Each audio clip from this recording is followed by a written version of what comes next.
Welcome back to Baton Rouge, everyone. It's time now to talk with Middle Tennessee, and won the regular season Conference USA, also the Conference USA tournament. To my far left, we have Courtney Whitson, who was also named to the All-Conference USA team.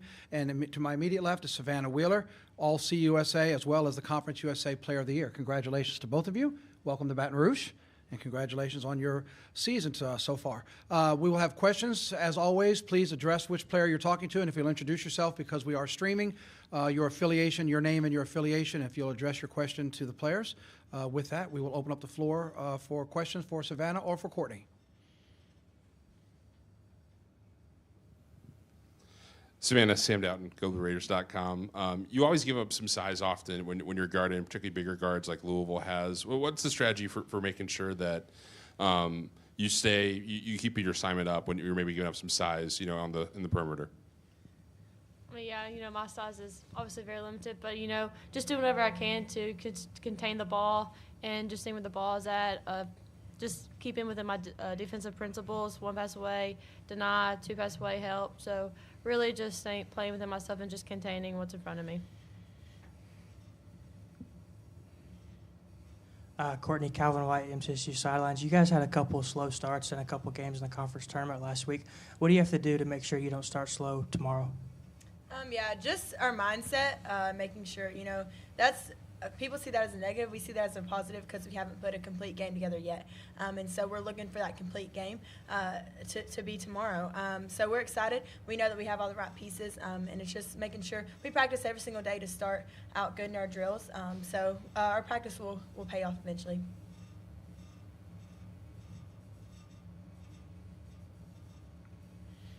Courtney, you obviously got the better of Louisville last year, but this is a team that feels like they've improved a lot based on what they said this morning. As y'all watched film getting ready for the game, where do you think they've improved a lot, this season right now? Where are they doing really well at the moment? Yeah, we have a lot of respect for their program. They're going to be very physical with us. We know that. We know that they're going to give us their best shot, and we're going to give them our best shot. So we know it's going to be a great game. We're not overlooking anybody. We are all here for a reason in the NCAA tournament, so making sure that we're sticking to who we are no matter what the other team does in front of us. Anybody? Courtney, I'll follow up with you since you just said you're still trying to play your perfect game. You also swept through Conference USA completely. You don't have a loss in the calendar year. Yeah. So if you haven't played your perfect game, how do you describe the way you all played through conference? I know your first game was Louisiana Tech. I believe it was overtime. And then after that, you really hit a confident string. Can you describe it? Yeah. Describe it? I think Middle Tennessee basketball is all about, people are like, wow, your coach is really tough on you. It's for a reason. We have expectations that exceed other programs' expectations, which allow us to do things like go perfect in a conference, but we're not done yet. We're not satisfied. So I think it's just that part of never being satisfied or comfortable. So we know that we have the talent that we need on the court. We just need everybody clicking at the same time. So offensively, defensively, once we feel that spark that we've hit our peak, we'll be good to go, but we just felt like we haven't got there yet. Savannah, to tail off of that, and she might have answered part of it, but how have you all been able to stay so focused with the fact that your last loss came at the end of December, being able to lock in and continue the success you've had so far? Every day is just good preparation. The coaches do a great job with scouting, and our practice players do a good job of getting us a clean look of what the teams are going to give us. So mainly it's just staying within the moment and just keeping a good preparation throughout every practice. Can you share with us what it was like when you watched the announcements, when you saw the draw, where you saw you were coming to Baton Rouge, but just the focus on now starting, you had your conference season, you had your conference tournament, now that second season with the NCAA. Can you just tell us about when you saw the seeding and what the focus has been like over the last week? It was definitely just a great feeling. Last year we made it to the NCAA tournament, got beat the first round. That's last year, and we knew we played Louisville, and that's last year. So it's just going with the same thing and just keeping within the same preparation and just continue to play Middle Tennessee basketball and just continue being our best. And Courtney, you're a graduate, right? Understand? Yes, sir. So yeah. From the personal point of view, I think both of you, correct? Yeah. Just from the personal point of view, what the journey means for I'm sure it would be the last go around, yeah. for all the experiences you have, and now to be back one more time to have this shot, what it means to you personally. What a blessed journey it's been. I can't say enough words about it. But just like our coach said in practice the other day, we've had all these chapters in our book that has been written so far, and this is our last chapter. So why not end it out? End our story the best way it can be written. So we're excited. We're blessed. We're just keeping that same focus as grad students, as leaders of our team. It's in our hands, basically. The ball's in our court. So we just got to go out there and meet the challenge. Savannah, what about for you on the personal side? I mean, it's just been an unbelievable experience. Coming here, come from a different school. I've met a lot of great people here. We have a great fan base, great teammates, great coaches. I mean, it's been a great 2 years, but, we just want to continue getting better, continue improving, and just staying locked in and just continue being, staying within our preparation. Savannah, Aaron Douglas' sidelines. So at the Huntsville tournament, you had a great fan base come out.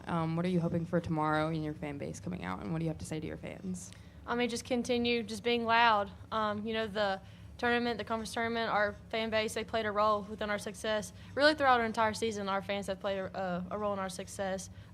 Starting from the Tennessee game when we played them at Huntsville, and just keep on going. They played a huge role within our success, so just continue being loud and just cheer on for the Blue Raiders. Courtney, so much focus for this team is on the starting five just because y'all play so many minutes, but y'all wouldn't have won that Conference USA tournament last week without some key minutes off the bench from multiple players. How are you getting them ready for what might be their first extended bit of time in this tournament setting this week? Yeah, that's a really hard position to be in because you don't know if you're going to go out there and get the most minutes you ever had or the least minutes you ever had. And I think that our girls off the bench did so amazing for us in the conference tournament because they were able to step up when their number was called. And that comes not just overnight. That comes with the work they started in the summer. So I think they're ready for that, just having that same mindset, especially for our younger girls who this is their first time being in the NCAA tournament, just making sure they have a level mind and knowing that their work that has gotten them to this point cannot stop now. Just that same approach, and they'll be fine. Anybody else? Any questions for the girls? Girls, ladies, I should say. We're all good? You got one, Brett? This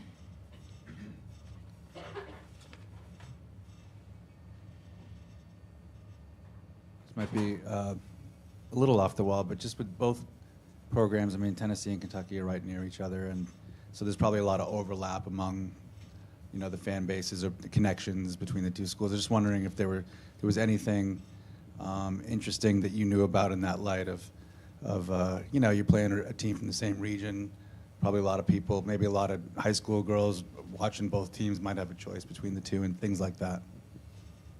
Let me answer. Yeah. Okay.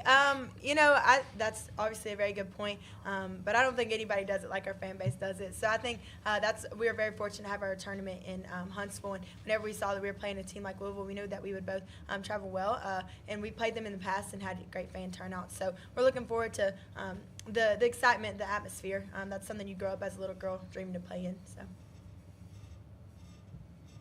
Anybody else? We're good? Anybody? Savannah and Courtney, it's a pleasure to meet you. Congratulations so far. Welcome to Baton Rouge again, and good luck tomorrow. Thank We you. appreciate your time. We'll be back in about 12 minutes with the head coach. Their practice will start at 2:50. It'll be open to the media here in Baton Rouge for the first 15 minutes, and we'll be back at 2:25 with Coach.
We welcome you back to Baton Rouge, now joined by Middle Tennessee head coach Rick Insel, his 19th season at Middle Tennessee. 29-4 overall this year, as we mentioned with the players. They won the Conference USA regular season, Conference USA tournament, and the team is making its 12th NCAA appearance under Coach Insel. Welcome to Baton Rouge. Congratulations on your season so far, Coach. Thank you. We will open up the floor for you first for an opening comment if you'd like, and then we'll take questions. We're pretty excited about being here. We've, we were in the tournament last year, and we got basically most of the team back, but we've kind of been on the run, and we're kind of excited about where our basketball team's at right now. And I look for it to be a great game tomorrow.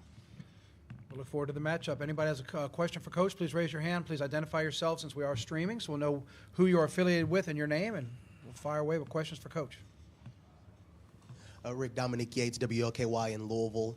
I think last year Cochran might have been one of the only players from that team that you all remember. So many different players that they got from the portal, Jefferson, you name it. I guess what's different about this year's Louisville team in terms of getting prepared for them? Well, probably last year's team was more experienced together, playing together. Chemistry was probably better. But now this year's team, they're just a totally different type team. They're stronger. They're more physical. They rebound the heck out of the basketball. They push the ball. Last year's team was they could do the same thing, but I don't think they were as physical in the lane as they are right now. And, that sometimes will present a problem.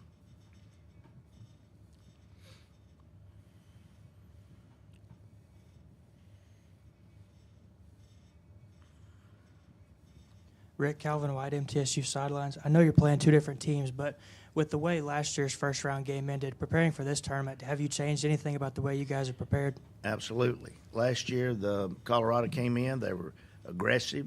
They got up the line. They kind of bullied you. And, we knew from the very beginning this year that we were going to have to get tougher on the perimeter with our guards.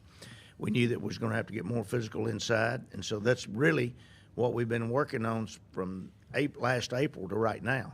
Is we knew again that we'd have a great chance to be in the tournament. We knew how some of the teams wanted to play us, and so every day our trainer's been working on that, and then every day in practice, you've been in some of the practices, you've seen what we've talked about, being aggressive on the perimeter and also inside. So yes, we've been preparing. Rick, Sam Doughton, GoBlueRaiders.com. When you're preparing for the postseason, you obviously have to throw in some extra scenarios, some end of clock and other stuff that to get prepped for, in these in-game situations. How much of that do you start doing early in the season versus adding it to your practice, things like breaking the press and stuff like that as it gets closer to postseason play? From our very first practice, we talk about going to the NCAA tournament. This is not something you do a week before or 2 weeks before or a month out. From our very first practices, we're talking about the NCAA tournament. From our very first game, we know that we're preparing ourselves to get an at-large bid because we know if something was to happen, someone go down with an ankle, a knee, or shoulder, or whatever, you want to still have a chance to get into the tournament. And, we did that. Even if we'd have gotten beat in the tournament, we felt like we had an at-large bid. We'd done enough for the committee, and we start that the very first game. If you look at our schedule, Princeton, they're in the tournament right now, one of the top teams in the tournament. What are they, 8th seed or 9th seed? That's who our first game was with. You go back, you got DePaul, you got Michigan, you got Memphis twice, you got Tennessee. So it's not like that that you got to play that type of competition for you to get an at-large bid, and we know that. If you look now at our net ranking, as of yesterday, I think we were 38. I don't know what we are this morning. That would have put us in the tournament. So that's what we're all about. Preparing from that first game to get in. You see a lot of teams that will play that pansy schedule to get wins. We know, we're going to get wins, but everybody that we play on our schedule has got a chance to beat us. And I think that helps us as far as being mentally tough also. Hey, Coach, Brett Martell with AP. More of a general question about the sport. With the transfer rules having changed, what goes into player retention nowadays? How much is that changed for you? How do you feel about that? Well, we've been very fortunate the last couple of years because we haven't lost anybody. We lost one young lady to the transfer portal last year, but that's kind of been it. But we know that that's part of our world right now. That's the world we got to live in, and we got to adapt to that. And I'm very fortunate that I'm an old guy. I'm very fortunate that I've got 4 young coaches that are very much in step with what's going on in the basketball world. And that's kind of the nucleus of our program, if you want to know the fact. Anybody?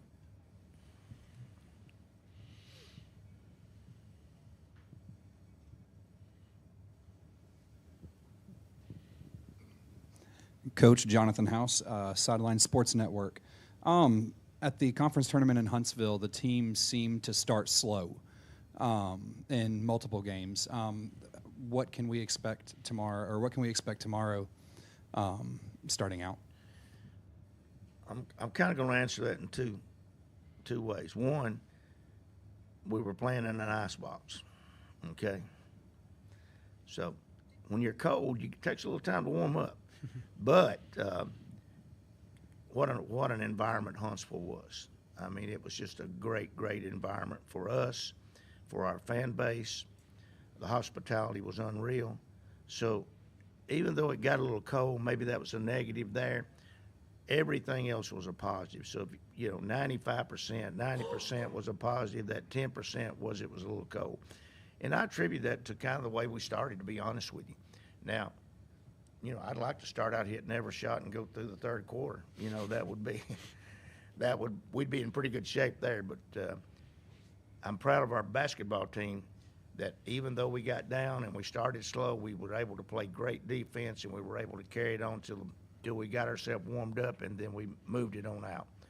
So very proud of our young ladies. Coach Aaron Douglas with MTSU Sidelines. You mentioned your fans. How do they really change your atmosphere and how the girls play? They changed the atmosphere a little bit at Huntsville. You could tell once the fans got a little bit rowdy. How do you expect that to change tomorrow with a little bit of a longer haul down here? Well, I think most of the LSU fans would be for us. They say they got 17,000. We welcome them all. Our fans are a little different than a lot of people's. They're very much invested in what's going on at Middle Tennessee State. They're very much invested in our women's basketball program, and our team is very much invested in our fans. Matter of fact, we got some fans sitting down there with our team right now in the holding place. So we'll have as many as we can get here, and most of our parents. So we may be small, but we'll be loud.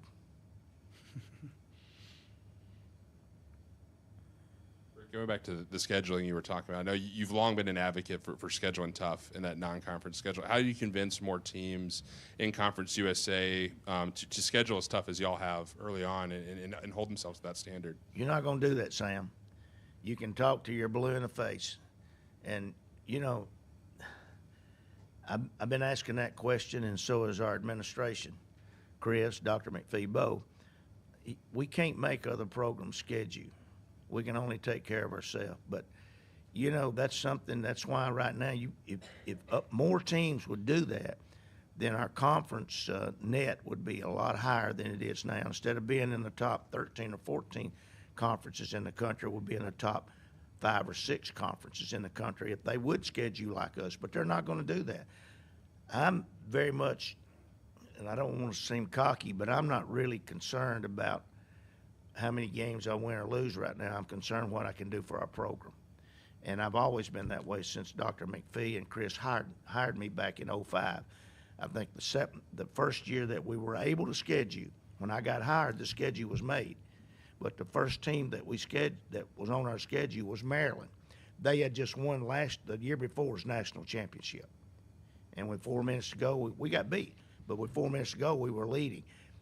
I think our fan base at that time saw, hey, we got to change here. And then of course, Pat was living then, and we were close friends, and we were fortunate enough that she was scheduling us sometimes 2 and 3 games at Tennessee and 1 game with us, but it didn't matter. We wanted to be where she was at. And we're not going to get where she was at. But I think if you look at what our fan base is right now, it's kind of a miniature fan base that Pat had back when she was going wide open. Coach Dick Palmer, Blue Raider Network. Sunday night at the selection show, we were in a packed venue right across from our campus. You were in front row watching with the team. And when Louisville popped up as a 6, what was your thinking? Were you thinking we're going to be against Louisville, or were you just waiting to find out? No, my first, I didn't have any idea who we'd play. But when Louisville popped up, the first thing on my mind was Jeff Walls. He's a close friend of mine, so we get to go to battle again. Jeff's one of the good guys. He takes his program out and he plays people like Middle Tennessee State University, and there's a bunch of them out there that will not play middle, but Jeff's not one of those people, one of those coaches. He plays us and he plays other people around the country, and he has a good non-conference schedule, and there's not many of them around. We appreciate him. And tomorrow will be a battle. You know, he'll come to win, and we'll come to win. Rick, with how hard it is to get other teams to play or to schedule as difficult as you guys in the non-con, how much more impressive does it make for this program to go to the NCAA tournament as much as it does when you do have to, basically roll through your conference, when you have to play or maybe a tougher schedule than other people might? Well, we recruit to the fact that we're going to the NCAA tournament. And, we've been here 19 years, I think, going into our 20th year, and we've been either in the NCAA tournament or the NIT, one of the two. And we recruit to that, and we recruit to our schedule, and we recruit to our fan base. So, all that kind of runs hand in hand together. So it's tough for us to get games. I mean, we have to constantly stay on top of it. Right now, we got a pretty good schedule next year. Again, we're scheduled to play Louisville next year. We're scheduled to play Tennessee again next year, and I think Matt's got. We've been contacted by Southern Cal, so we're not going to back down from anybody. Do we win them all? No, we don't. But you can't win some of them if you don't schedule them. Every now and then we get one in, sometimes two. So that helps us again on our net ranking. We're up here just before you talking about what this moment means to them. I'd like to flip that around and have you talk about what they have meant to you in this program. Oh, shoot. It'll be a sad day for me when I have to walk up the ramp at the Glass House, and Courtney Whitson and Savannah Wheeler are not walking up with me. You got two competitors there that hate to lose, and it's going to do what they've got to do to win. But then you look on the other side, you got two student athletes there, great students. I think Courtney's won the Presidential Award, which is the highest award that can be given to our student athletes. I think she's won that twice. They don't give that away. You earned that. And that's the type of young ladies that you're looking at. And they're special. I mean, they're mentors to the other young ladies that play with them. And they'll go on out into the world with their passion, but there'll still be something in their heart about what's going on at Middle Tennessee State University. For Coach? One more, Brett?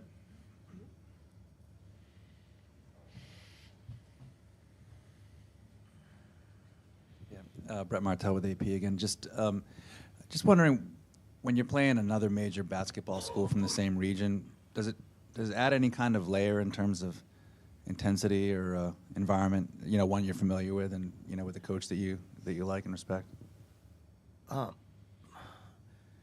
You're right. It is intense. When we play the schools inside the state of Tennessee, sometimes they put these things out where we own the state. Well, they don't own us.